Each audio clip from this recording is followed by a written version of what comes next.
African Indigenous Movement, AIM, we say no to the vaccine. Africans must not be used as guinea pigs to test European medicines. We are not animals. We say no to vaccine. I challenge all of us to put videos out also agreeing with the vision and the health of our people. Your voice is needed. AIM says no to vaccines. It does not make sense that Africa can have so many resources, yet Africa still languishes in poverty. We have banks that we don't own. We have education systems that we don't own. We have curriculums that we never wrote.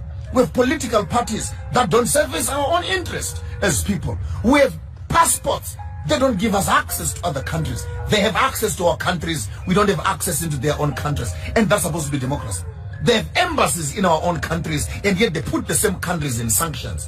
What sort of a system are we talking about if we are to be addressing the issues of African democracy? African democracy is a crippled child who is sitting on a wheelchair, a paraplegic wheelchair. In as much as our countries are claimed to be democratic, they are not free at all. Our economies are ruled by the West. Our education is ruled by the West. Our medicine is given by the West. Our diseases are managed by the West. Our populations are managed by the West. Our technologies are imposed on us by the West. So which part of us can you say is democracy? The same countries, they sponsor a government, they sponsor a surrogate government, the government gets into power. After they're in power, then you put the same government in sanctions again. What do they want from us? These colonizers, what do they want from us? You wanted our gold, we took it. You wanted diamonds, you took it. You want our children and our body parts? You're harvesting. Africa is a harvesting ground of livers and kidneys and hearts. What do you want from us as a people? You took our art. You took our kings. Destroyed our civilization. Up to now, 400 years later, the colonizer is still watching to see how much more he can get away and harvest and pull and rape and take away from the African people. And all this comes under a big umbrella. Africa is going to become a democratic state. But in the midst of democracy, what democracy has been able to do more than anything else, it is to solidify the borders of segregation between nations. The border between Zimbabwe and South Africa, put more fences, put more dogs. The border between Zimbabwe and Mozambique, put more fences, put more dogs. The border between Zimbabwe and Zambia, put more fences, put more dogs. Botswana and Zambia, put more fence, put more dogs. And all these African countries walk around each other in funny little ties, flying around the countries, sitting around United Nations, Africa Union, and we are discussing issues of democracy. The first idea when Africa wants to discuss democracy is how do we restore the African dignity by destroying the borders that separate the African children.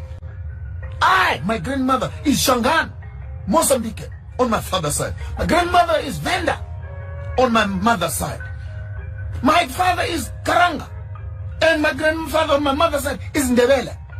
So how can you put a border in a passport for me, that for me to go and see my grandmother's houses in Mozambique, I need a passport. To go and see my grandmother in South Africa, I need a passport. I must go to Pretoria first, go to Harare. I can cross the river, the Limpopo River. And this is the form of the democratic Africa that our leaders are constipated with. I'll spill the beans as loud as clear. African democracy identifies a few educated, parodic Africans who become political parties. And they talk in cahoots with the funders, the colonizers. They walk into power not to help the African people, but to look after themselves and maintain the system for the colonizer. Insurance companies are in the hands of the colonizer. The banks are in the hands of the colonizer. Manufacturing industries are in the hands of the colonizers. The pharmaceuticals are in the hands of the colonizers. Medicine, clothing in the hands of the colonizers. Technology in the hands of the colonizers. We'll be shocked to discover we are still slaves and servants working for the colonial system. Take note, I'm not insulting any political party, but I want to insult their insensitivity that they walk around and campaign. I am saying this from Nigeria to Uganda to Kenya to Ghana to Zimbabwe to South Africa to Botswana, anywhere in Africa. Tell me one political leader who has made an intentional business of improving and establishing factories for his own people. Sit around approving business budgets for what?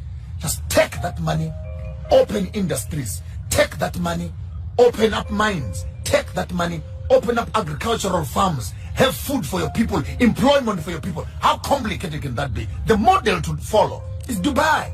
Look at Emirates. They have nothing. All national fund. Use the national fund to make Dubai a capital city of industry for the whole world. Here we are in Africa.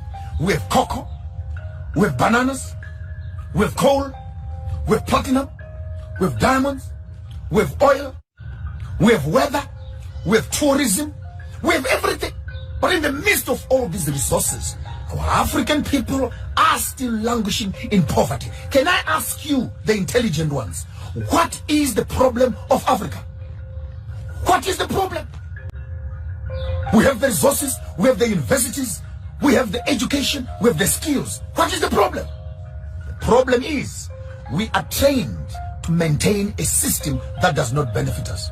We go to school to learn to maintain the system.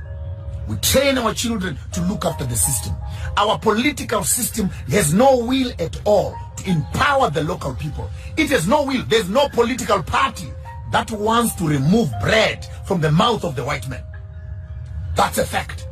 Because all these political leaders are eating with the colonizer. So how can you destabilize a system that is giving you food? So it's the typical state where Uncle Tom kind of boys who now are being told, you are not like them. You are a better black than them. Please, you can eat here. You can sign here. You can own this also and that, and before you notice it, 5 years, 10 years later, our political leaders have just become rubber stamps in government for pushing a European colonized agenda. I'm still looking for a country that will take its own resources and improve its own infrastructure.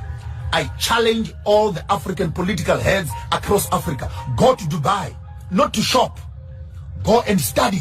Go and study how a place that has nothing has been able to change its course from a desert to a capital city of shopping in the world. Go there and study.